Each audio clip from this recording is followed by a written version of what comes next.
இன்றைக்கி தாங்க என் பையனுக்கு ஃபஸ்ட் டே ஸ்கூல் போகிறாரு. அதனால் காலையில் எழுந்திரிச்சா அவருக்கு பிடிச்ச மாதிரி மட்டனில் வந்து சூப் வச்சுட்டு, அதாவது மஞ்சச்சாறு வச்சுட்டு இட்லி பண்ணி ரெடி பண்ணி காலையில் டிஃபன் கொடுத்து ஊட்டி விட்டுடலான்னு சொல்லிட்டு பண்ணிட்டு இருந்தேங்க. அதுக்கப்புறம் அவருக்கு வந்து தேவையான ஸ்நாக்ஸ் மட்டும் கொடுத்துட்டு சொன்னாங்க. ஏன்னா இன்றைக்கி 12 மணியோட ஸ்கூல் வந்து முடிஞ்சிடும். ஏன்னா ஃபஸ்ட் டேனால் 1 வீக் அப்படி தான் இருக்குன்னு சொன்னாங்க. அதனால் ஒரு ஸ்நாக்ஸ் பாக்ஸில் பிஸ்கெட்டு, அப்புறம் சிப்ஸு, அந்த முறுக்கு வச்சுட்டு வாட்டர் பாட்டில் தண்ணி ஊற்றி வச்சாச்சுங்க. பேக்கில் ஒரு ஸ்லைடு, ஒரே ஒரு ரஃப் நோட் மட்டும் வச்சுட்டு சொன்னாங்க. பென்சில்ஸ் வச்சுட்டு ஸ்நாக்ஸ் எல்லாம் வச்சு பேக் பண்ணியாச்சுங்க. பேக் பண்ணிவிட்டு சாப்பாடு ஊட்டிட்டு அங்கேருந்து கிளம்பிட்டு ஸ்கூலுக்கு வந்தாச்சுங்க. ஸ்கூல் வாசல்லேருந்து வெல்கம் பண்ணுறதுக்கு எல்லாமே ரெடி பண்ணி பலூன்ஸ்லாம் கட்டி வச்சுருந்தாங்க. ட்ரம்ஸ்லாம் வந்து அரேஞ்ச் பண்ணி நல்லா வெல்கம் சூப்பராக பண்ணியிருந்தாங்க. வெல்கம் பண்ணிட்டு வெல்கம் ஸ்பீச் கொடுத்துருந்தாங்க. அப்புறம் வந்து வெல்கம் டான்ஸ் எல்லாம் வச்சுருந்தாங்க.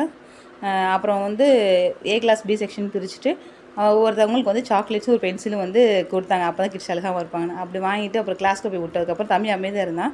ஃபைனலாக விட்டுட்டு வரும்போது ரொம்ப கத்திக்கிட்டே இருந்தாங்க. கிளாஸில் விட்டுட்டு வந்தாச்சுங்க. 12 o'clock போய் கூட்டிகிட்டு